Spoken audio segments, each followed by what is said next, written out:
Hello friends, I welcome to any learning platform धैर्य सफलता की आधारशिला। मैं आपका एजुकेटर एसके पांचाल आपको पढ़ा रहा हूँ बिजनेस स्टडी। और लास्ट क्लास में हमने अपना स्टाफिंग किया था, तो आज भी हम अपना स्टाफिंग ही कर रहे हैं। और स्टाफिंग का हम नेक्स्ट टॉपिक पढ़ेंगे रिक्रूटमेंट। रिक्रूटमेंट यानी भर्ती। तो आइए हम देखते हैं कि रिक्रूटमेंट क्या होता है। रिक्रूटमेंट मीन्स भर्ती।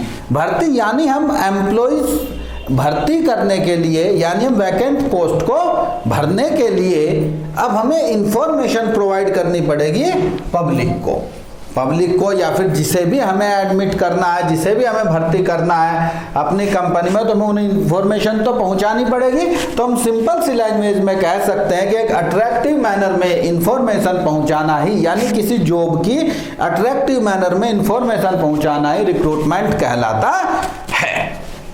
तो देखो हम रिक्रूटमेंट की डेफिनेशन देखते हैं। कहता है recruitment means making available persons. क्या कहता है? Recruitment means making available person, यानी हमें रिक्रूटमेंट का मतलब है कि हमें पर्सन्स अवेलेबल करने हैं। किसके लिए अवेलेबल करने हैं? To fill different vacant post in the organisation. यानी हमें पर्सन्स अवेलेबल करने हैं। किस लिए अवेलेबल करने हैं? डिफरेंट पोस्ट को भरने के लिए। ये एफर्ट ही हमारा रिक्रूटमेंट कहलाता है।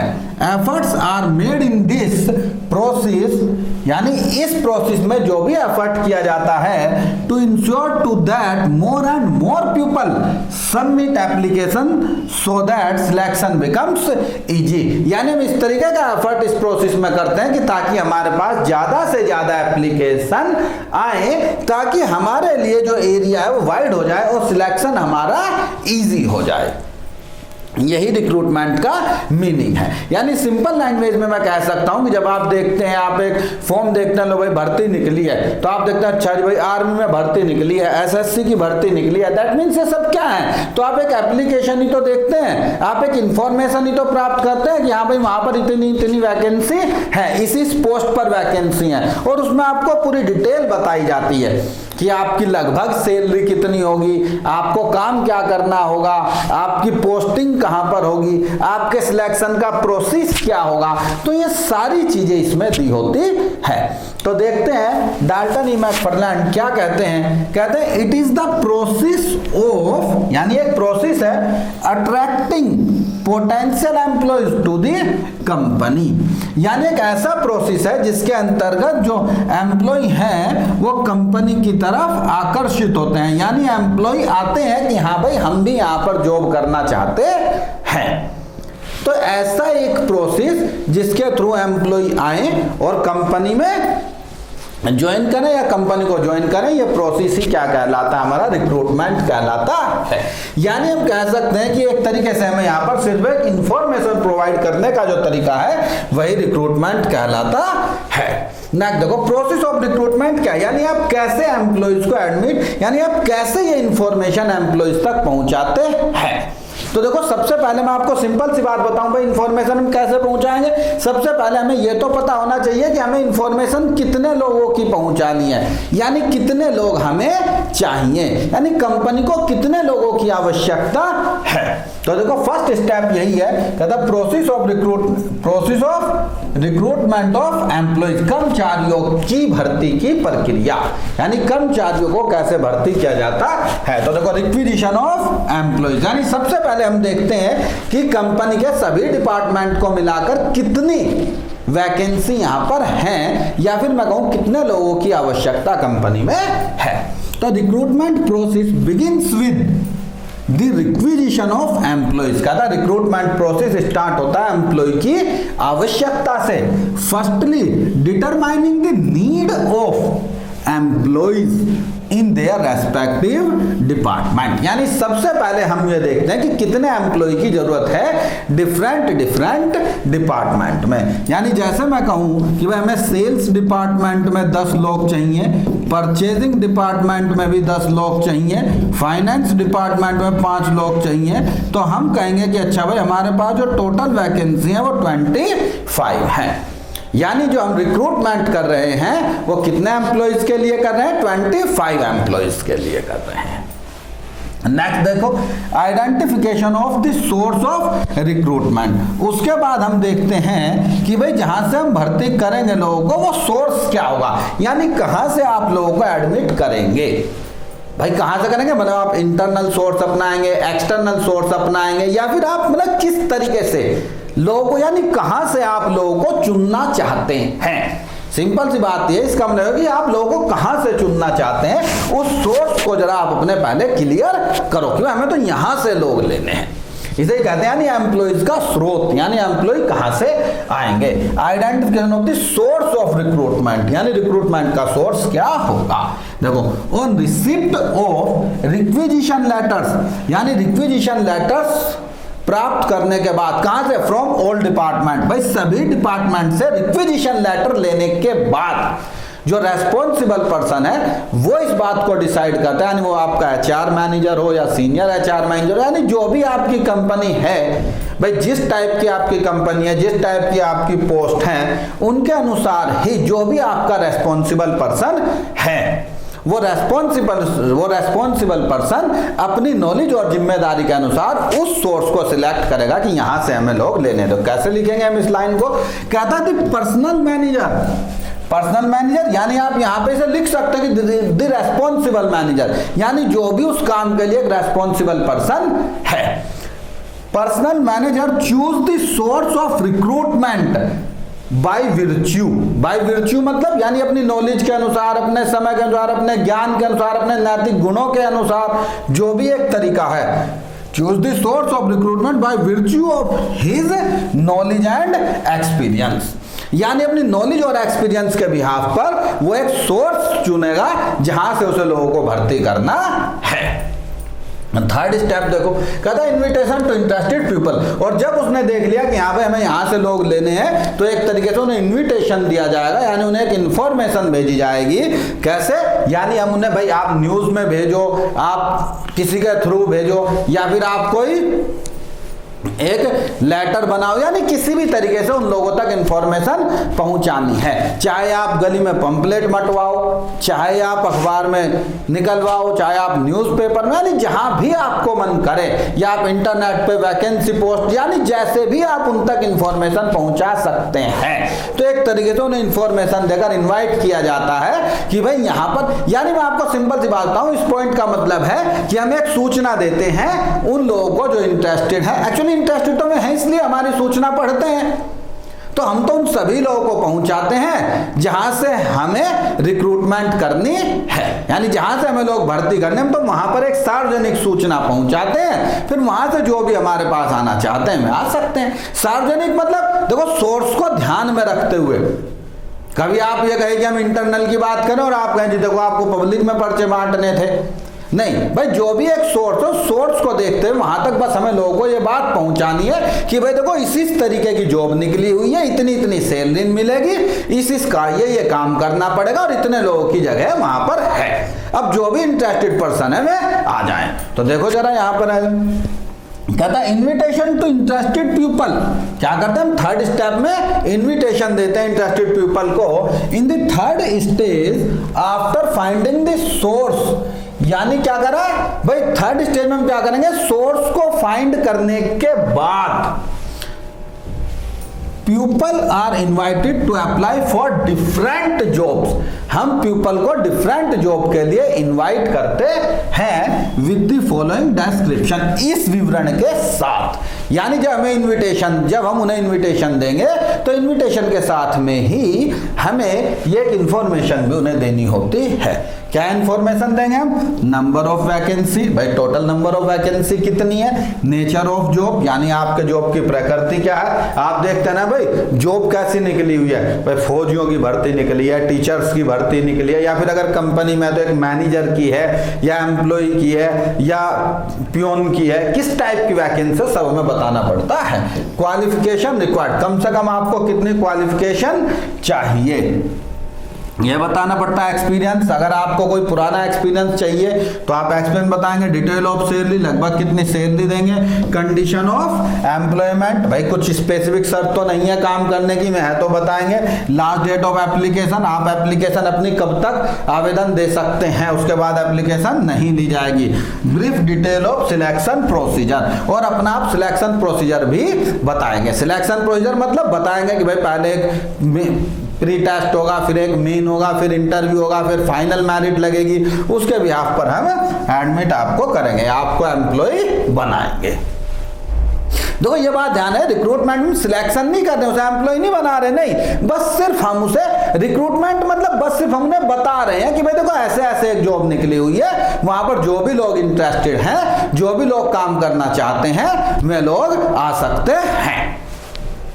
Next, information must be prepared in a simple and attractive language so that large number of application are received। कह रहे हैं इंफॉर्मेशन होनी चाहिए वो एक सिंपल लैंग्वेज में होनी चाहिए और सिंपल के साथ साथ अट्रैक्टिव भी होनी चाहिए। अब बेटा अट्रैक्टिव का मतलब यहाँ पर ये नहीं है कि आपको एस लिखना है तो स्टाइलिश लिखना है, आपको रिक्वायरमेंट लिखना है तो आप आर ऐसे लिख रहे हो मोड़ तोड़ के, लो जी साहब ये बन गया आर, ऐसे नहीं। यहाँ पर बेटा अट्रैक्टिव लैंग्वेज का मतलब होता है कि आप कुछ इस तरीके की बातें लिखें ताकि लोगों को लगे कि हाँ ये अच्छी जॉब है, ताकि लोग आपसे जुड़े, समझे। तो अट्रैक्टिव का मतलब यहां पर स्टाइलिश नहीं है, यह ध्यान रखना बेटा। अट्रैक्टिव मतलब एक तरीके से ताकि लोग आपकी तरफ आकर्षित हों। नेक्स्ट देखो 4 point, preparing list of deserving application. उसके बाद फिर हम क्या करते हैं, जितनी भी आपकी एप्लीकेशंस आती हैं उनको आप ये समझो कि एक तरीके से देखते हैं कि हाँ भाई कैसी कैसी एप्लीकेशन आई हैं और उन्हें 2 भाग में डिवाइड कर लेते हैं। भाई कौन सी एप्लीकेशन ऐसी है जो सारी दी गई इंफॉर्मेशन को पूरा करती है और कौन सी एप्लीकेशन ऐसी हैं जो हमें इंफॉर्मेशन पूरा नहीं करती है। यानी हमने कहा था भाई कम से कम 10वीं होनी चाहिए, लेकिन एक 8वीं वाले ने भी फॉर्म भर दिया। हमने कहा कम से कम ग्रेजुएट होना चाहिए, एक इंटरमीडिएट पास यानी 12th वाले ने फॉर्म भर दिया। ठीक है, हमने कहा अच्छा भाई ये सिर्फ जॉब जो है ओबीसी के लिए है, लेकिन उसमें एससी और जनरल वालों ने भर दिया। तो जो भी कंडीशंस हैं हमें देखनी पड़ती हैं, तो हम ऐसी एप्लीकेशंस को, जितनी भी एप्लीकेशंस आपके पास आई हैं उन एप्लीकेशन को आप 2 पार्ट्स में डिवाइड कर लेते हैं। एक वो जो आपकी सारी रिक्वायरमेंट पूरी करती है और एक वो जो आपकी रिक्वायरमेंट पूरी नहीं करती है। कहता है preparing the list of deserving application, यानी उनकी आप लिस्ट बना लेते हैं जो एप्लीकेशन डिजर्व करती हैं, यानी उन एप्लीकेशन की लिस्ट बना लेते हैं जो हमारी रिक्वायरमेंट के अकॉर्डिंग है। कहता है during the course of verification, यानी भाई आप इसमें वेरिफिकेशन करते हैं किस चीज का, application are divided into 2 parts. भाई 2 पार्ट्स में डिवाइड कर लेते हैं। 1 part consist of those application which fulfil all the qualification required by the organisation, यानी एक हम लिखते हैं जो सारी रिक्वायरमेंट पूरी करती है, और दूसरी and the other part consist of those application, दूसरी में वे रखते हैं उन एप्लीकेशंस को रखते हैं which do not fulfil all the requisite qualifications, और दूसरी में हम उन्हें रख लेते हैं जो सारी इंफॉर्मेशन पूरा नहीं करती है। ठीक है बेटा, तो देखो ये 4 स्टेप हमारे होते हैं रिक्रूटमेंट के प्रोसेस में, समझे। अब देखो तो रिक्रूटमेंट में सिलेक्शन नहीं हुआ, मैं आपको फिर से बता दूं, रिक्रूटमेंट में सिलेक्शन नहीं होता, सिर्फ एम्प्लॉइज को बताया जाता है, उनसे एप्लीकेशन रिसीव की जाती है। ठीक, और फिर कंपनी में डिसाइड करते हैं कि हाँ भाई इतने लोगों की सही एप्लीकेशन हमारे पास आई है, यानी इसमें से हम लोगों को सिलेक्ट कर सकते हैं। Next, source of recruitment of employee. अब देखो भाई आप सोर्स देखते हैं, एम्प्लॉयज को पढ़ा था ना हमने कि आइडेंटिफाई करता है, सोर्स आइडेंटिफाई करते हैं कि भाई कितने कहां से आप एम्प्लॉयज को लेंगे। तो हमारे पास बेसिकली 2 सोर्स होते हैं, एक इंटरनल होता है एक्सटर्नल। इंटरनल यानी जो माना ये कंपनी है, इंटरनल का मतलब यहां पर जो लोग पहले से ही काम कर रहे हैं अलग अलग डिपार्टमेंट के अंदर, आप वहीं से लोगों को एडमिट करेंगे, वहीं से आप एक दूसरे के ट्रांसफर, माना सेलिंग डिपार्टमेंट है, लो भाई यहाँ से यहाँ भेज दिया, परचेजिंग है, लो जी यहाँ से यहाँ भेज दिया, या फिर कंपनी की एक ब्रांच है कलकत्ता में है, लो जी दूसरी ब्रांच है दिल्ली में है, तो यहाँ से उठा के लोगों को यहाँ ट्रांसफर कर दिया, समझे। यानी या फिर कुछ एम्प्लॉइज थे जो संस्था को छोड़ के चले गए थे, लो भाई आपने उन्हें दोबारा से बुला लिया। यानी इंटरनल सोर्स यानी हम ऑर्गेनाइजेशन के बाहर के लोगों को नहीं लेते, और एक्सटर्नल सोर्स में हम न्यू यानी एक तरीके से न्यू एम्प्लॉयमेंट आता है, नए लोगों को भर्ती करते हैं जो ऑर्गेनाइजेशन से पहले जुड़े हुए नहीं हैं, बिल्कुल नए लोग हैं। तो देखते हैं जरा क्या लिखा सोर्स ऑफ रिक्रूटमेंट में। आ जाओ भाई इधर देखो, आप कहता है source of recruitment of employee. Second step in the process of recruitment of employee is identification of the source of recruitment. आपने पढ़ा था सेकंड स्टेप कौन सा था भाई, identification of source of recruitment, ये था। It is a very important step as, अब देखो ये बनाई गई लैंग्वेज अट्रैक्टिव, इसने कहा ये एक महत्वपूर्ण बात है। अब आप देखेंगे अच्छा क्या महत्वपूर्ण बात है। अब देखो इसने आपको क्या किया, आपने एक तरफ आकर्षित किया, अच्छा यार आपने पूरा पढ़ा, लेकिन इसने यहाँ पे लिखा it is a very important step. अब जब भी आप इस पैराग्राफ को देंगे आप देखो अच्छा अरे इंपॉर्टेंट बात क्या है, ये देखिए। समझे, तो ऐसे लैंग्वेज यानी इस तरीके से लैंग्वेज बनाई जाती है ताकि आप लैंग्वेज की तरफ, आप सब्जेक्ट की तरफ थोड़े आकर्षित हो। कहता है it is a very important step as the success of the whole process of recruitment depends on it. कह रहा है ये एक इंपॉर्टेंट प्रोसेस है जिसके ऊपर रिक्रूटमेंट का पूरा प्रोसेस ही डिपेंड होता है। To attract employees to business organisation usually two kinds of source are tapped. ठीक है, तो भाई देखो यहाँ पर यानी एम्प्लॉय को अट्रैक्ट करने के यहाँ पर दो सोर्स बताए गए हैं, एक इंटरनल सोर्स, एक एक्सटर्नल सोर्स। इंटरनल सोर्स यानी कंपनी के अंदर ही लोगों को, यानी एक तरीके से हम कह सकते हैं लोगों की पोस्ट को चेंज कर देना, इंटरनल सोर्स है, समझे। और बाहर से लोगों को लेना एक्सटर्नल सोर्स है। देखो कहता है इंटरनल सोर्स ऑफ रिक्रूटमेंट, भर्ती के आंतरिक स्रोत। लो भाई इंटरनल सोर्स कौन से, देखो जरा इंटरनल सोर्स हमारे, कहता है ट्रांसफर। बताया था अभी ट्रांसफर मतलब क्या है कि भाई लोग एक जगह काम करते हैं, हम वहां से हमने उन्हें दूसरी जगह, कैसे माना, देखो हमने फिर मैं समझा देता हूं, माना दिल्ली का डिपार्टमेंट है भाई, यहाँ पर लोग काम करते हैं, लो जी साहब ये कलकत्ते वाले डिपार्टमेंट में हमने लोगों को ट्रांसफर कर दिया है। तो देखो ये क्या हमारा ट्रांसफर हो रहा है एक जगह से दूसरी जगह। पोस्ट वाइज भी ट्रांसफर हो सकता है, माना इस डिपार्टमेंट में से इस डिपार्टमेंट में आपको भेजा, दिल्ली में ही दो डिपार्टमेंट थे, सेलिंग था परचेजिंग था, लो जी सेलिंग से परचेजिंग में भेज दिया, या मैनेजिंग से अकाउंटिंग में भेज दिया, या अकाउंटिंग से मैनेजिंग में भेज दिया, तो ट्रांसफर भी किया जा सकता है। ठीक है बेटा, अब नेक्स्ट देखो, नेक्स्ट क्या है, कहता प्रमोशन, यानी हम लोगों के प्रमोशन कर सकते हैं। प्रमोशन यानी हम उनका एक रैंक बढ़ा देते हैं। कोई मैनेजर, भाई कोई जूनियर मैनेजर से मैनेजर बना दिया है, यानी कुछ भी करके हमने उसकी रैंक बढ़ा दी है। अब ये हमें देखना है कि हमने कहां से उसकी रैंक बढ़ाई है और कहां पर वो व्यक्ति काम कर सकता है, ये भी आपको देखना है। ऐसे नहीं है कि आपने किससे ऐसे बात कर रखी और आपने उससे सीधा क्लर्क से मैनेजर बना दिया, ले भाई तो सीनियर मैनेजर हो गया, तूने बहुत दिन काम किया। नहीं बेटा देखो प्रमोशन के टाइम पे आपको ध्यान भी रखना पड़ता है, ये नहीं है किसी को जो मर्जी चाहे जो बना दिया, ऐसा नहीं होता। तो promotion is a process by which an employee working at the lower rank, यानी working as appointed to the upper rank, यानी किसी लोअर रैंक के एम्प्लॉय को अपर रैंक पर भेजा। अब लोअर का मतलब जहां पर भी है, जिस स्टेज पर भी है, वो उससे ऊंची स्टेज पर भेज देना, यानी जूनियर मैनेजर से मैनेजर बना देना, सीनियर मैनेजर बना देना, अगर पियोन है क्लर्क बना देना, है ना। यानी इस तरीके से, यानी उसकी जो भी लोअर रैंक है उस लोअर रैंक से उसे अपर रैंक पर भेज देना, प्रमोशन कहलाता है। Upper rank where is responsibility increase his status. अब देखो इनके status and salary are also enhanced. Enhance मतलब क्या होता है, मीनिंग सुधारना। देखो बेटा मैंने कहीं पर लगता है कि कुछ वर्ड टेक्निकल है तो आप ध्यान रखना, नीचे उनकी हिंदी लिखी होती है, ठीक है। वैसे तो हम बात कर रहे हैं हिंदी में, सब समझा भी रहे हैं। देखो मैं आपको हिंदी और इंग्लिश दोनों लैंग्वेज इसमें पढ़ा रहा हूँ, ऐसा बिल्कुल नहीं है कि आपको लगे लो भाई हम हिंदी मीडियम वाले नहीं पढ़ सकते हैं, इंग्लिश मीडियम वाले नहीं। बेटा देखो मोस्टली आजकल लिखते बच्चे इंग्लिश में ही है, तो इसलिए देखो हमने आपको इंग्लिश में ये भी बताया है लिखना कैसे है, क्या लिखना है, लैंग्वेज भी दी है, सेंटेंसेस भी दिए हुए हैं, ठीक है। बस आपको समझ के उसे लिख देना है, ठीक है। तो देखो क्या कह रहा भाई, देखो उसे इस तरीके से अपर रैंक पर भेजना जहां पर उसका स्टेटस और सैलरी थोड़ा बढ़ जाए, अच्छा हो जाए, सुधर जाए।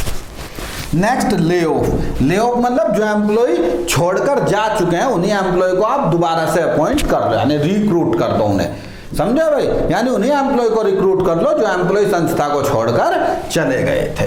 It refers to recalling the laid off employees, यानी उन एम्प्लॉयज को बुला लो जो संस्था को छोड़कर जा चुके हैं। तो देखो ये सारे कौन से सोर्स थे हमारे, ये इंटरनल थे, यानी इंटरनल में हम 3 तरीके से लोगों को ले सकते हैं, ट्रांसफर करके यानी एक को एक जगह से दूसरी जगह भेजकर, प्रमोशन यानी लोअर रैंक से हायर रैंक पर भेजना, और लेड ऑफ यानी जो एम्प्लॉय छोड़ के जा चुके हैं उन्हें दोबारा से बुला लेना। अच्छा, इसके फायदे और नुकसान क्या, अगर आप इंटरनल सोर्स से एम्प्लॉय की भर्ती करते हैं तो देखो बेटा कोई भी काम आप करो उसके अपने कुछ फायदे और कुछ अपने नुकसान होते हैं। इसी तरीके से यहाँ पर जो भी उसके फायदे और नुकसान है देखो यहाँ पर बताए गए हैं। तो देखो सबसे पहले हम देखते हैं, कहता मेरिट यानी फायदे क्या है। Merits of internal source of recruitment are as under. लो भाई इसके कुछ फायदे लिखे गए हैं, क्या है, इंक्रीज इन मोटिवेशन, एम्प्लॉयज का मोटिवेशन बढ़ता है। मोटिवेशन बढ़ता है यानी वे काम करने की तरफ ज्यादा अग्रसर रहते हैं, क्यों, क्योंकि उन्हें लगता है कि भाई अगर हमने अच्छा काम किया तो आगे हम हायर रैंक पर पोस्टेड होंगे, जिससे हमारा स्टेटस और सैलरी बढ़ेगी। तो एक तरीके से उन्हें काम करने के प्रति उनमें जागरूकता आती है, तो उन्हें लगता है कि अगर हमने अच्छा काम नहीं किया तो यार अगले साल प्रमोशन आ रही है, फिर हमें कोई नहीं पूछेगा, कोई दूसरे व्यक्ति को बना दिया जाएगा, समझे। कहता है इंडस्ट्रियल पीस, और देखो ये माना जाता है कि इससे इंडस्ट्री में भी शांति एक तरीके से, यानी एक शांति, यहाँ पे इंडस्ट्रियल पीस का मतलब है इस तरीके से शांति बनी रहती है कि देखो एम्प्लॉय हैं भाई, बने हुए हैं, काम भी जानते हैं, अगर वो दूसरी ऑर्गेनाइजेशन में दूसरा काम करेंगे तो उन्हें काम भी नहीं आएगा, काम अच्छा भी नहीं हो पाएगा। एक पॉइंट तो ये हो गया। दूसरी बात है कि जब मुझे पता है कि मेरी यहीं पे प्रमोशन हो जानी है तो फिर मैं क्यों दूसरी जगह जाऊंगा, मैं कहीं दूसरी जगह जाऊंगा ही नहीं, मैं इसी इंडस्ट्री में बना रहूंगा, इसी ऑर्गेनाइजेशन में बना रहूंगा। क्योंकि कोई भी एम्प्लॉय अगर ऑर्गेनाइजेशन को छोड़ के जाता तो सिर्फ इसीलिए जाता है कि वहां पर उसकी वैल्यू के अनुसार उसे सैलरी और स्टेटस के भाव उसे नहीं दिए जाते हैं। लेकिन जब ये सब चीजें उसे बनी रहेंगी तो शांतिपूर्वक वहीं पर अपना काम करते रहेंगे। इजी सिलेक्शन, यहाँ सबसे बेस्ट पॉइंट और सबसे इंपॉर्टेंट पॉइंट यही है बेटा रिक्रूटमेंट के इंटरनल सोर्सेस का, या फिर मैं तो आपको ये कहूंगा कि इसी पॉइंट की वजह से इंटरनल सोर्स अपनाया जाता है। सिलेक्शन कैसे हो जाता है, इजी। इजी, आपको ना ढूंढना, ना भर्ती निकालनी, ना खर्चा करना, कुछ भी नहीं करना, बस आपको अपने एम्प्लॉय को एक लेटर भेज देना है, ठीक है लो भाई चलो तुम्हें कल से जो है ये तुम बन गए हो, या तो वहीं आपके 20 एम्प्लॉय हैं उन्हें आपने बता दिया ठीक है भाई कल मैनेजर अपॉइंट होगा, लो भैया यहाँ से इनमें से कोई होगा, आपसे 10 क्वेश्चन पूछे जाएंगे, भैया अपनी अपनी तैयारी करके आना, बस खत्म। यानी जो आपके पास एरिया इंफॉर्मेशन पहुंचाने का बहुत बड़ा एरिया नहीं है, लिमिटेड पर्सन्स हैं, आपको बता दिया गया भाई इनमें से आपको चूज करना है, तो बहुत जल्दी आप सिलेक्शन कर लेंगे। No need of induction, induction यानी प्रवेश, यानी यहाँ पे किसी नए एम्प्लॉय के प्रवेश की कोई आवश्यकता नहीं होती है। देखो लिखा ना इंडक्शन का मीनिंग प्रवेश, यानी हमें किसी नए एम्प्लॉय की आवश्यकता, यानी किसी नए को ढूंढने की कोई आवश्यकता यहाँ पर नहीं होती है। नेक्स्ट देखो फिर कहता है adjustment of surplus excess employee, देखो ये बड़ा इंपॉर्टेंट पॉइंट है, ये भी बड़ा महत्वपूर्ण पॉइंट है। कहता है एडजस्टमेंट ऑफ सरप्लस यानी ज्यादा, एक्सिस एम्प्लॉय यानी अगर किसी एक डिपार्टमेंट में ज्यादा एम्प्लॉय है और दूसरे में कम ही है तो क्या करो भाई, माना देखो सेल्स डिपार्टमेंट है, यहाँ पर 10 लोग हैं लेकिन जरूरत हमें 8 की है, इधर हमारे पास परचेजिंग डिपार्टमेंट है, यहाँ पर हमारे पास 8 लोग हैं, जरूरत हमें 12 की है या 10 की है, तो हम क्या करेंगे यहाँ के 2 एक्स्ट्रा एम्प्लॉय यहाँ पर एडजस्ट कर लेंगे। तो इससे क्या हुआ, जो एक्सिस एम्प्लॉय थे, जो ज्यादा एम्प्लॉय थे, वे दूसरे डिपार्टमेंट में एडजस्ट हो गए हैं, जिससे कंपनी का कुछ एक्सिस खर्चा भी नहीं हुआ है।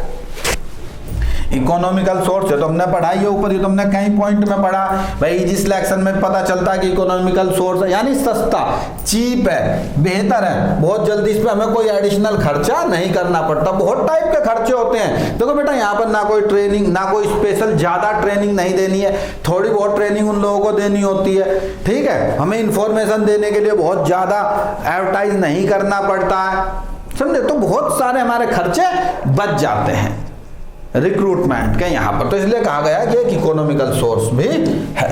नेक्स्ट देखो डिमेरिट, डिमेरिट लिमिटेशंस यानी एक तरीके से कमियां, सीमा। आखिर क्या नुकसान हो जाते हैं जब हम इंटरनल सोर्स से किसी एम्प्लॉय को भर्ती करते हैं। यानी अगर आप इंटरनल सोर्स से किसी एम्प्लॉय को भर्ती करते हैं तो उन फायदों के साथ में कुछ थोड़े नुकसान भी हो जाते हैं। कैसे, जरा देखो। कहता the following are the demerit और limitations of internal source of recruitment. क्या क्या है, stop the entry of young blood. तो एक तरीके से यंग ब्लड मतलब यहाँ पर एक नई सोच, एक नए लोग, यानी एक हम कहते हैं कि युवाओं को कोई ऑप्शन नहीं मिलता है, या फिर हम कहें जो नए लोग हैं उन्हें यहाँ पर कोई ऑप्शन नहीं मिलता ऑर्गेनाइजेशन में आने का। यानी जो लोग पहले से एम्प्लॉय हैं वही ऑर्गेनाइजेशन के एम्प्लॉय बने रहते हैं, नए लोगों के पास कोई मौका नहीं होता है किसी भी ऑर्गेनाइजेशन में एंट्री करने का। यानी एक तरीके से हम कहें जो नए लोग हैं वे बाहर रह जाते हैं, स्टॉप हो जाते हैं, उनके लिए कोई ऑप्शन नहीं रहता है। एम्प्लॉय बिकम लिथार्जिक, लिथार्जिक मतलब एक तरीके से सुस्त, आलसी हो जाते हैं। देखो यहाँ पर लिखा हुआ भी है, यानी एक तरीके से एम्प्लॉय आलसी हो जाते हैं, सुस्त हो जाते हैं, यानी वे काम नहीं करते हैं, वे काम करने पर ध्यान नहीं देते ज्यादा। क्यों? क्योंकि उन्हें पता, अरे मैं क्यों ज्यादा सिर दर्द लूं, मुझे पता है कि मुझे अगले साल मुझे मैनेजर बन ही जाना है। जब उन्हें पता है कि मेरी प्रमोशन होनी ही होनी है, जब उन्हें पता है कि मुझे आगे जाना ही जाना है, तो फिर वे बहुत ज्यादा मेहनत के साथ काम नहीं करते, एक तरीके से सुस्त हो जाते हैं। Not available in new organisation, समझो। और भाई यहाँ पर न्यू ऑर्गेनाइजेशन में जाने का भी कोई मौका नहीं मिलता। यानी एक तरीके से अगर एम्प्लॉय नए लोगों को आने का मौका नहीं मिलता तो दूसरे लोगों को भी जाने का मौका वहां पर नहीं मिलता। Sense of competition among employees hampered, जो एम्प्लॉय का यानी एक तरीके से बाधा उत्पन्न हो जाती है कंपटीशन में। यहाँ पर यह भी बात ध्यान रखने की है। Sense of competition among employees hampered, यानी मैं आपको कहूँ जो सेंस ऑफ कंपटीशन है उसमें एक तरीके से बाधा आ जाती है आपस में, ठीक है। या फिर हम ये भी कहते हैं देखो माना दो ही लोग हैं, हमें आपस में कंपटीशन, कई बार तो हमें लोगों को पता हो जाता है अच्छा भाई इसी का प्रमोशन होगा तो मैं क्यों इतनी मेहनत करूं, समझे। तो देखो कंपटीशन ही नहीं आ रहा। और दूसरी बात है कि बाहर बाहर लोगों से कुछ कंपटीशन ही नहीं रहा, बस आपस के लोग वही 10 लोग हैं जो आपस में लड़ रहे हैं। बहुत सारे नुकसान होते हैं। इससे हम ये भी कह सकते हैं कि जो ऑर्गेनाइजेशन है उसे जब नया एम्प्लॉय नहीं मिलता तो उसमें कोई एक न्यू टेक्निक भी नहीं आती है। यानी आप इसे ऐसे भी लिख सकते हैं पॉइंट को, मैं कहूँ या तो पहले वाले का ही एक तरीके से और एक विस्तार हो गया कि ऑर्गेनाइजेशन के अंदर कुछ नई टेक्नोलॉजी नहीं प्रवेश करती है। यानी मैं ये भी कह सकता हूँ कि stop to new technology in the organisation. भाई देखो जो हमारे पुराने लोग काम कर रहे हैं पुराने तरीकों से ही करेंगे, जब नए लोग आएंगे नई चीजें लेकर आएंगे तभी तो पता चलेगा कि हाँ भाई हम कुछ बाहर भी सीख रहे हैं। नेक्स्ट देखो हमारा frequent transfer hit productivity negatively. Point हमारा frequent transfer hit productivity negatively, यानी जो प्रोडक्शन है वो भी एक नेगेटिव रूप से प्रभावित होती है। यानी प्रोडक्शन बहुत ज्यादा इफेक्टिव नहीं होती, और अगर प्रोडक्शन इफेक्टिव होती भी है तो नेगेटिव रूप में इफेक्टिव होती है।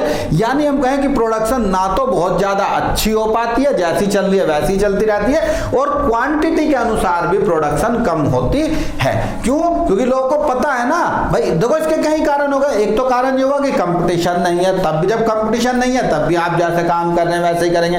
दूसरी बात नई टेक्नोलॉजी नहीं आ रही, तो भाई जब नई टेक्नोलॉजी नहीं आ रही तब भी भाई जैसे प्रोडक्शन हो रही है वैसे ही होती रहेगी, अगर होगी भी तो डाउन जाएगी क्योंकि कुछ नया नहीं मिल रहा है। तो कई तरीके से हमारी प्रोडक्शन नेगेटिव रहती है। और दूसरी बात, जो रेस्पॉन्सिबल पर्सन होते हैं वे भी उतने ज्यादा काम करने के लिए मोटिवेट नहीं हो पाते जितना उन्हें होना चाहिए। तो हर सिचुएशन में हमारी प्रोडक्शन ये माना जाता है कि एक तरीके से कम ही होती है, नेगेटिव तरीके से इफेक्टिव होती है, पॉजिटिव वे में इफेक्टिव नहीं होती है। यानी हम ये कहें कि प्रोडक्शन अच्छी और ज्यादा नहीं होती है, समझे भाई। यानी ना तो प्रोडक्शन बढ़ती है और ना ही प्रोडक्शन की क्वालिटी, यानी क्वांटिटी और क्वालिटी दोनों रूप में ही प्रोडक्शन इंक्रीज नहीं करती है। नेक्स्ट देखते हैं बेटा, अब हम अपना एक्सटर्नल सोर्स के बारे में बात करते हैं। और देखो जरा एक्सटर्नल सोर्स ऑफ रिक्रूटमेंट यानी भर्ती के बाह्य स्रोत। तो बेटा देखो भर्ती के बाह्य स्रोत कौन से हैं। आज की क्लास में हमें स्रोत ही पढ़ने हैं, सोर्स ऑफ रिक्रूटमेंट ही पढ़ने हैं कि कितने हमारे रिक्रूटमेंट थे। यानी हम ये या फिर हम ये कह सकते हैं कि हमें रिक्रूटमेंट का पूरा प्रोसेस कंप्लीट करना है। तो देखो अब हम देखते हैं एक्सटर्नल सोर्स। एक्सटर्नल सोर्स मतलब हमें एम्प्लॉयज को लेना आउटसाइड से। तो देखो जरा क्या कहता है external source of recruitment of employee means inviting, हम इनवाइट करते हैं कहां से, application for filling up the vacancies from candidate outside, ये इंपॉर्टेंट वर्ड है, कहां से, आउटसाइड दी ऑर्गेनाइजेशन। यानी हम जो एप्लीकेशन देते हैं वो आउटसाइड ऑर्गेनाइजेशन को देते हैं, यानी जो लोग ऑर्गेनाइजेशन में पहले से जुड़े हुए नहीं है, बाहर है, उन्हीं लोगों की भर्ती यहां पर होती है। Main external source of recruitment आ रहा है जनरल, देखो यहाँ पे लिखा, वहां पर हमने बताया था 3 ही, हम बताया मेन ये हैं, यानी इससे कम ज्यादा भी हो सकते हैं।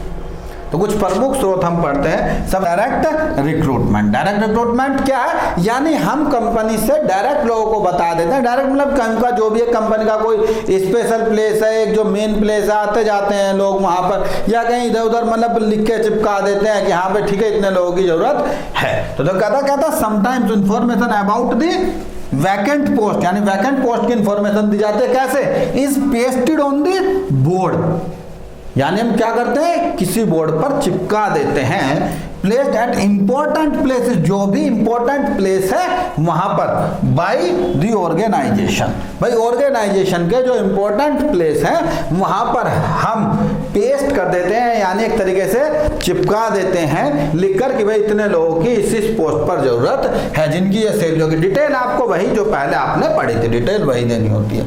नेक्स्ट देखो कहता कैजुअल कॉलर्स। कैजुअल कॉलर्स क्या होते हैं, कुछ टैलेंटेड पर्सन होते हैं जो कंपनी को बार बार इंफॉर्मेशन भेजते रहते हैं, और कंपनी भी अपना एक पोर्टल ओपन करके रखते हैं कि भाई जो भी लोग भर्ती होना चाहते हैं भाई मैं लोग यहाँ पर आ जाएं, ठीक है। तो उन लोगों को भेजते रहते हैं, जब भी कंपनी भाई उनकी कंपनी एप्लीकेशन लेती रहती है, भर्ती नहीं करती ना, बस एप्लीकेशन लेती रहती है, और जैसे ही जरूरत पड़ती है तब कंपनी उन लोगों को कॉल करती है कि हाँ भाई अब जरूरत है, अब आप आ जाओ। यानी वे लोग भेज रहे हैं लगातार जब उन्हें टाइम होता है, लेकिन कंपनी उन्हें कब कॉल करते हैं, जब कंपनी को जरूरत होती है, कहते हैं कैजुअल कॉलर्स। देखो इन मैनी रेपुटेटेड ऑर्गेनाइजेशन, यानी कुछ जो रेपुटेटेड ऑर्गेनाइजेशन है, some really talented and brilliant people, या कुछ जो टैलेंटेड पर्सन्स हैं, ब्रिलियंट हैं, नॉलेज वाले पर्सन्स हैं, continue sending their application from, वे अपना एप्लीकेशन भेजते रहते हैं फ्रॉम टाइम टू टाइम, यानी समय समय पर वे अपनी एप्लीकेशन भेजते रहते हैं इस आशा के साथ कि जब भी कभी जरूरत होगी वे हमें बुलाएंगे। They hope that, इस आशा के साथ, that whenever some need arise, जब भी जरूरत होगी, they may come across an opportunity for appointment, और हमें अपॉइंटमेंट की अपॉर्चुनिटी मिलेगी। तो इस सिचुएशन में उन्हीं लोगों को कॉल कर ली जाती है। मीडिया एडवर्टाइजिंग, हम भाई मीडिया में एडवर्टाइजिंग कर देते हैं। मीडिया में एडवर्टाइजिंग कैसे, भाई आप टेलीविजन करो, समाचार में भेजो, न्यूज़पेपर में भेजो, जैसे मर्जी भेज दो। इन this process advertisement is made with the help of newspaper.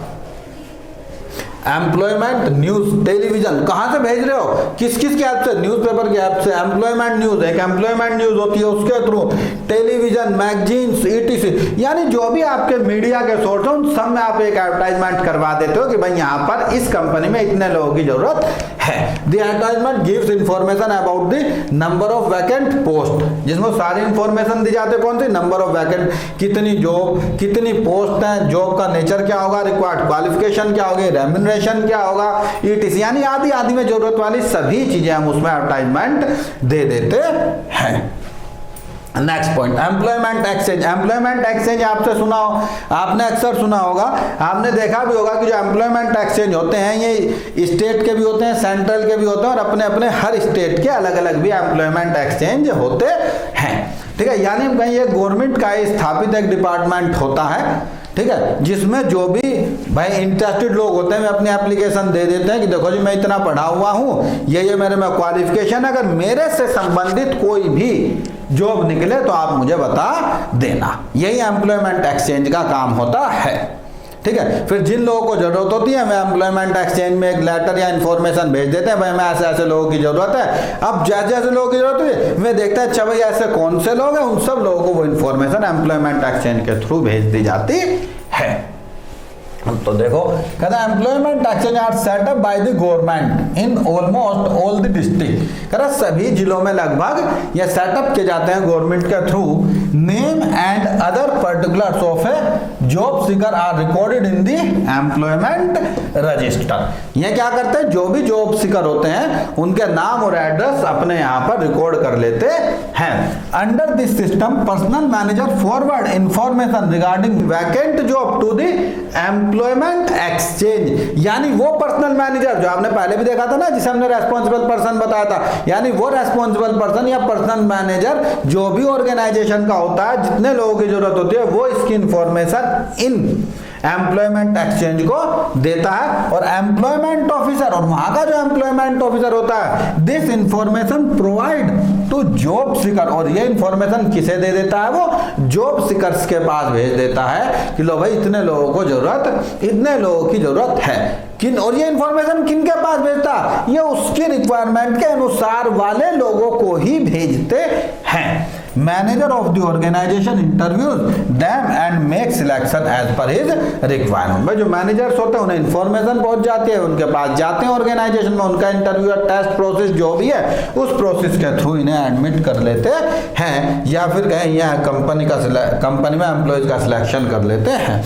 कुछ प्लेसमेंट एजेंसी होती हैं। देखो प्लेसमेंट एजेंसी और एम्प्लॉयमेंट एक्सचेंज लगभग सेम तरीके से ही काम करते हैं, बस फर्क इसमें इतना होता है कि जो एम्प्लॉयमेंट एक्सचेंज होते हैं बेसिकली गवर्नमेंट के थ्रू इस्टेब्लिश होते हैं, और जो प्लेसमेंट एजेंसीज होती हैं ये गवर्नमेंट के थ्रू नहीं स्थापित होती, बल्कि कोई भी व्यक्ति हमारे तुम्हारे जैसे जो बहुत सारी नॉलेज रखते हैं, ये दोनों पार्टियों से कमीशन लेते हैं, कई बार एम्प्लॉय से भी और कंपनी से भी, और एक रजिस्ट्रेशन फीस भी लेते हैं कि भाई देखो हम ऐसा जब कोई जॉब निकलेगी हम बताएंगे, आप अपना यहाँ पर हमें इतनी फीस के साथ अपना रजिस्ट्रेशन करवा जाओ। आजकल बड़े फेमस हैं और इनके नाम पर आपने देखा होगा प्रैक्टिकली अगर आप जाएंगे तो बेटा इनके नाम पर लूट भी बहुत होती है, समझो। यानी बहुत लोग ऐसे फ्रॉड प्लेसमेंट एजेंसी भी बना के रखती हैं जो आपसे कई बार बहुत मोटी रकम भी वसूल लेती हैं। कुछ अच्छी कंपनीज के नाम बताकर, आपने देखा भी होगा कहीं पर लिखे रहते हैं poster required 500 employees required, urgently required, और ये जब आप इनके पास जाएंगे आपसे कुछ फीस लेंगे और उसके 1 महीने बाद ना ये आपको जानते ना आप इन्हें जान पाओगे। नेक्स्ट है मैनेजमेंट कंसल्टेंट और हेड हंटर्स। देखो मैनेजमेंट कंसल्टेंट्स और हेड हंटर्स क्या है, एक्चुअली ये सभी एक तरीके की प्लेसमेंट एजेंसी है, मैं आपको बता दूं, लेकिन बस अलग अलग नाम से अलग अलग फीचर्स के भी आप पर अलग अलग लोग काम कर रहे हैं। ये भी लगभग वही लोग हैं, बस यहाँ पर फर्क क्या है, जो मैनेजमेंट कंसल्टेंट्स हैं ये बेसिकली जो अपॉइंटमेंट देते हैं ये मैनेजरियल लेवल की अपॉइंटमेंट देते हैं, यानी ये भी कंपनी से पहले डाटा लेते हैं, फिर उन लोगों से कनेक्टेड रहती हैं ये भी एजेंसी, और फिर यानी मैनेजरियल लेवल पे बेसिकली काम करते हैं, मैनेजरियल लेवल पे। तो मैनेजरियल लेवल के जो भी लोग होते हैं उनसे कनेक्टेड रहते हैं, ऑर्गेनाइजेशन से इंफॉर्मेशन मिलते हैं, ये आगे ट्रांसफर करते हैं और वहां पर फिर लोगों को भेज देते हैं। तो देखो बेटा मैनेजमेंट कंसल्टेंट और हेड हंटर कहता है these firms are expert in the recruitment of middle level and top level executives. तो मैंने आपको बताया बेसिकली किस पे, मिडिल लेवल और टॉप लेवल रैंक के लोग जो होते हैं उन्हीं के लिए ज्यादा रिक्रूटमेंट पर वर्क करते हैं। These firms are already in contact with the suitable candidates for the managerial post। क्या पहले से कांटेक्ट में रहते हैं जो मैनेजरियल पर्सन के लोग हैं। Whenever a demand is placed before them, they offer their candidates। जैसे इनके पास कोई डिमांड आती है ये अपनी ऑफर को आगे फॉरवर्ड कर देते हैं। कैंपस रिक्रूटमेंट, देखो नेक्स्ट टॉपिक हमारा कैंपस रिक्रूटमेंट। कैंपस रिक्रूटमेंट तो आप भली बात ही जानते होंगे। कैंपस रिक्रूटमेंट मतलब जहां पर आप अपनी एजुकेशन लेते हैं वहीं से कुछ ऑर्गेनाइजेशन डायरेक्ट ही कंपनी से कांटेक्ट रखती हैं। उसमें कोई इंस्टीट्यूट भी हो सकता है, कॉलेज भी हो सकता है, यूनिवर्सिटीज भी हो सकती हैं, ठीक है। तो ये अपनी डायरेक्ट ही कंपनी से कांटेक्ट रखने के बाद उन लोगों को बुलाते हैं और आपका इंटरव्यू लेते हैं, टेस्ट लेते हैं, वहीं पर आपका सिलेक्शन डायरेक्ट ही कैंपस से हो जाता है। इसे कहते हैं कैंपस रिक्रूटमेंट। आप कई बार देखते भी होंगे, यानी कुछ लोग कहते हैं जी आप हमारे यहाँ कोर्स करेंगे तो हम आपकी जॉब भी लगवा कर देंगे, वही कैंपस रिक्रूटमेंट वाले लोग होते हैं। देखो, it refer to recruitment from educational institution, यानी जहां पर आप कोर्स करते हैं, पढ़ते हैं, बेसिकली एजुकेशनल इंस्टीट्यूशन होते हैं। Some big organisations remain in touch with the educated institutions, यानी जो कुछ ऑर्गेनाइजेशन होती है वे इनके टच में रहती हैं। सच एज, अब इसमें कौन कौन से हो सकते हैं? Such as college, university, management institute, technical institute, ETC, यानी बहुत सारे इंस्टीट्यूट है। यानी मैं आपको कहूँ, सिंपल सी बात है कि एक एजुकेशनल इंस्टीट्यूट होते हैं जो बच्चों को कोर्स कराने के बाद डायरेक्ट ही कंपनी से कांटेक्ट करके वहां पर उसे प्लेस करवाने की कोशिश करते हैं। These institute have a placement cell, ये इंस्टीट्यूट अपने पास एक प्लेसमेंट सेल भी रखते हैं। नेक्स्ट देखो, रिकमेंडेशन ऑफ एम्प्लॉय। देखो, एम्प्लॉय के रिकमेंडेशन पर यानी कोई एम्प्लॉय पहले से कहा, यानी हम अपने पुराने एम्प्लॉयज को ही कहते हैं कि भाई यहाँ पर हमें इतने लोगों की जरूरत है, कोई तुम्हारा जानकार है जिसे तुम जानते हो जो काम करना चाहता हो उसे बता दो, यहाँ पर आ जाएगा।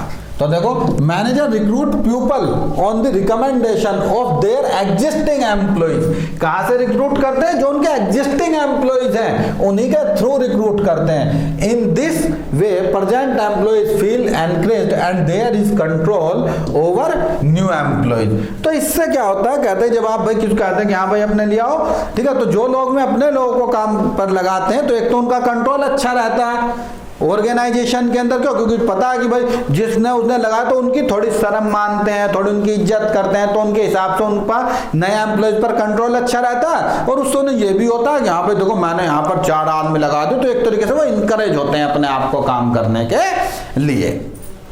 और उससे उन्हें ये फैसिलिटी हो जाती है कि भाई माना उनके घर में कोई खाली है तो चलो उसे भी काम पर वो लगा लेते हैं। देखो, लेबर कॉन्ट्रैक्टर, कुछ लेबर कॉन्ट्रैक्टर होते हैं। लेबर कॉन्ट्रैक्टर इस तरीके के होते हैं, ये बेसिकली कंस्ट्रक्शन में वर्किंग प्रोसेस है। यहाँ पर क्या होता है कि माना मुझे 50 लेबर चाहिए तो मैं किसी कॉन्ट्रैक्टर, यानी वो पहले से ही अपने पास लेबर से कॉन्ट्रैक्टेड होते हैं, या तो कहो वो अपने पास मंथली बेसिस पर लेबर रखते हैं। और जैसे ही हम उसे इंफॉर्मेशन देते हैं कि भाई हमें 50 लोग चाहिए तो मैं तुरंत 50 नहीं है। बेसिकली जैसे मैंने आपको बताया था, जैसे पिछले बेसिस में हेड हंटर्स मैनेजर लेवल पर काम करते हैं, उसी तरीके से लेबर कॉन्ट्रैक्टर लेबर लेवल पे काम करते हैं, लेबर लेवल पे काम करते हैं। और इसमें बेसिकली जो कंस्ट्रक्शन जो वर्कर है वे आपको मिलते हैं। कहता they are the link between labourers. देखो ये किससे लिंक रखते हैं? लेबरर से, एंड मैनेजर्स, दोनों से, यानी लेबर से भी लिंक रखते हैं और मैनेजर भी, और बीच में हो गए वो। जैसे ही मैनेजर से कोई इंफॉर्मेशन आती है लेबर को वहां पर भेज देते हैं। They remain in contact with both the laborer and the managers। इस तरीके से बैठते कि ये दोनों से कांटेक्ट रखते हैं, लेबर से भी और मैनेजर से।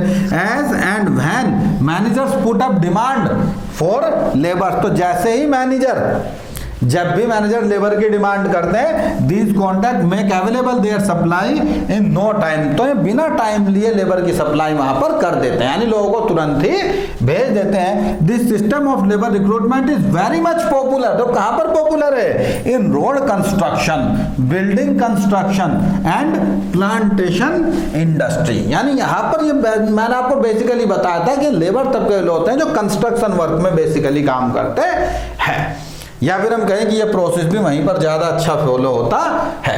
टेलीकास्टिंग आप जानते हैं, एक तरीके से हम टेलीकास्ट कर देते हैं पोस्ट को। भाई कैसे भी टेलीकास्ट कर दो, माना आप एक बड़ी सी बिल्डिंग है, लो भैया आपने उस पर लगा दिया, लो भाई इतने लोगों की जरूरत है, ऐसे आपने कई जगह टेलीकास्ट कर दिया पोस्ट। यानी आप कैसे भी टेलीकास्ट कर दो, यानी बस डिस्प्ले कर दो, यानी इन्फॉर्मेशन पहुंचा दो कि यहाँ पे इतने लोगों की जरूरत है, कहते टेलीकास्ट करके।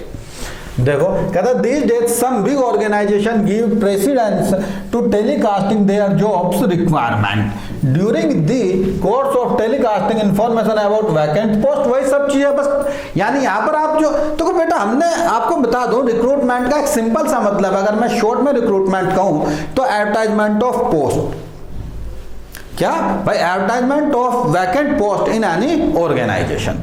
भाई किसी ऑर्गेनाइजेशन में वैकेंट पोस्ट का एडवर्टाइजमेंट करना रिक्रूटमेंट है।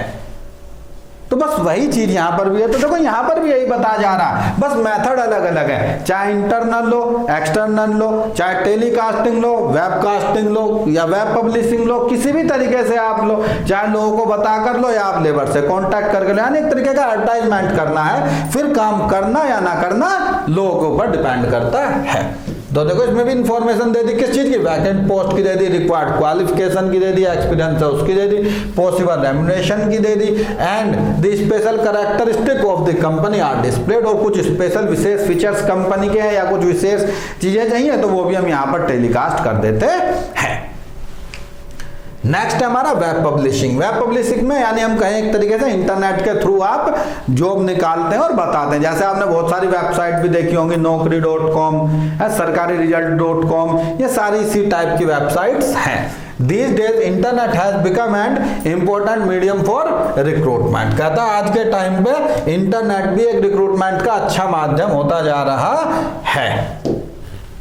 Special websites have been created for the purpose of recruitment. कह रहा कुछ स्पेशल वेबसाइट्स बनाई गई हैं जिनका पर्पज ही रिक्रूटमेंट करना है थ्रू इंटरनेट। इंटरनेट के through the application get information through them, अच्छा थ्रू दो बार लिख, कोई नहीं, कहता है the application get information through them about the vacant post and required qualification. अब इन वेबसाइट के थ्रू ही एप्लीकेशन कंपनी के पास जाती है। People having the required qualification can get in touch with the company needing their services. यानी भाई जो भी लोग कंपनी की सर्विस के अनुसार क्वालिफिकेशन रखते हैं वे इसके थ्रू टच करते हैं, यानी अपना एक फॉर्म वहां पर भरकर भेज देते हैं। Some of the very popular websites www.naukri.com, www.clickjobs.com, आज का देख रहे हैं दिल्लीjobs.com है, sarkariresult.com, बहुत सारी ऐसी वेब पब्लिशिंग वेबसाइट्स हैं। ठीक है, अब देखो बेटा हमें देखना merit and demerit of external sources, यानी इनके क्या फायदे और नुकसान है। तो देखो मेरिट हम फायदा देखते हैं, क्वालिफाइड पर्सन। तो बेटा आपके पास एरिया बहुत बड़ा है तो आपको ज्यादा क्वालिफाइड पर्सन मिलने की संभावना रहती है। वाइडर चॉइस, बहुत बड़ा चॉइस है, यानी आपको 2 पोस्ट आप देखते हैं, अभी रेलवे में भर्ती निकली है थोड़े दिन पहले, तो मतलब अगर 50,000 भर्ती थी तो कई करोड़ लोगों ने फॉर्म भर दिया, यानी अगर देखा जाए तो 1 करोड़ लोगों की चॉइस आपके पास बन गई है सिर्फ मात्र 50,000 के लिए। यानी अगर किसी कंपनी में 50 एम्प्लॉय की जरूरत है तो 5-7 हजार लोग आपको मिल जाते हैं, उनमें से ढूंढो आप बढ़िया से बढ़िया। फ्रेश टैलेंट, आपको फ्रेश टैलेंट मिलता है, यानी जो लोग पहले से काम कर रहे हैं वे नहीं, एक नए लोगों की सोच के साथ आपको काम मिलता है, नए लोग आप उन्हें अपॉइंट कर सकते हो।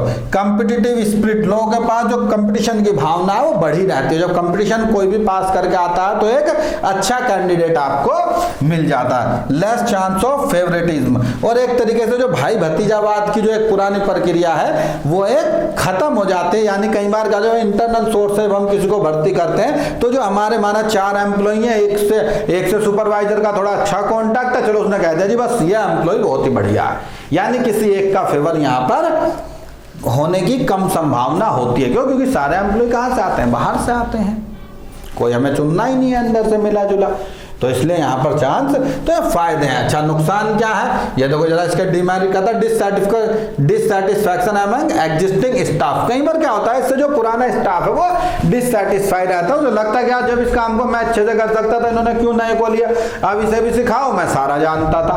तो उससे कहीं ना कहीं जो पुराना स्टाफ है उसके मन में एक डिससेटिस्फैक्शन रह जाता। लेंथी प्रोसेस लेंथी भी है और खर्चीला भी है। भाई लंबी प्रक्रिया होती है किसी को भी एडमिट यहाँ पर एडमिट करने की, कॉस्टली प्रोसेस, महंगा प्रोसेस भी। अभी आपको बता दो सारे सोर्स होंगे, लोग आएंगे, ट्रेनिंग वगैरह सब, और एक लंबा प्रोसेस भी है, टेस्ट लेने का, इंटरव्यू लेने का, यानी बहुत। अब आपको 100 लोगों को, अभी देखो इंटरनल चॉइस में हमें 10 लोग थे, 10 लोगों का टेस्ट लेना था, यहाँ पर 10,000 लोग हैं, 10,000 का लेना, तो एक्सपेंसिव हो जाएगा ये प्रोसेस हमारा। चांसेस ऑफ रॉन्ग सिलेक्शन, उसके बाद भी देखो माने एक ने रिटर्न टेस्ट पास कर लिया, इंटरव्यू पास कर लिया, लेकिन उसे बेसिक नॉलेज सब्जेक्ट की या बेसिक नॉलेज उसकी वर्क करने की नहीं है। कई बार कुछ लोग होते हैं वैसे बहुत ही इंटेलिजेंट होते हैं, आलसी होते हैं, काम नहीं करते हैं, तो इस तरीके से कहीं ना कहीं एक संभावना बनी रहती है रॉन्ग सिलेक्शन की। इंटरनल में आप पहले से ही जानते हैं इंक्रीज इन लेबर टर्नओवर, और इस प्रोसेस में लेबर टर्नओवर भी बढ़ती है। लेबर टर्नओवर यानी एम्प्लॉयज का एक ऑर्गेनाइजेशन से दूसरी ऑर्गेनाइजेशन में छोड़ के आने जाने की प्रक्रिया बढ़ती रहती है। क्यों भाई देखो माने हमारी ऑर्गेनाइजेशन में उसे कहीं और बाहर से ऑफर मिलेगी तो क्या करेगा, तुरंत यहाँ छोड़ के वहां जाएगा, दूसरे वाले हमारे यहाँ आएंगे। तो यहाँ पर क्या होता है, लेबर टर्नओवर की प्रक्रिया भी बढ़ी रहती है। तो ये था बेटा हमारा पूरा रिक्रूटमेंट का प्रोसेस। नेक्स्ट क्लास में हम स्टाफिंग को आगे करेंगे और स्टाफिंग की एक लास्ट क्लास करेंगे, उसके बाद फिर हम स्टाफिंग पर क्वेश्चन भी देखेंगे, ठीक है बेटा। लेकिन बेटा देखो अपना चैनल सब्सक्राइब कर लो और इसे कंटिन्यू बेटा पढ़ना शुरू कर दो। ऐसा नहीं है कि आप ये सोचते रहे लो भाई एक ही दिन में मैं 4, 6, 10 क्लासें पढ़ लूँगा, नहीं, जैसे जैसे आपको क्लास मिलती है वैसे ही वैसे आप कोशिश करके इसे पढ़ते रहें, ठीक है। ओके बेटा, very very thankful for staying with me.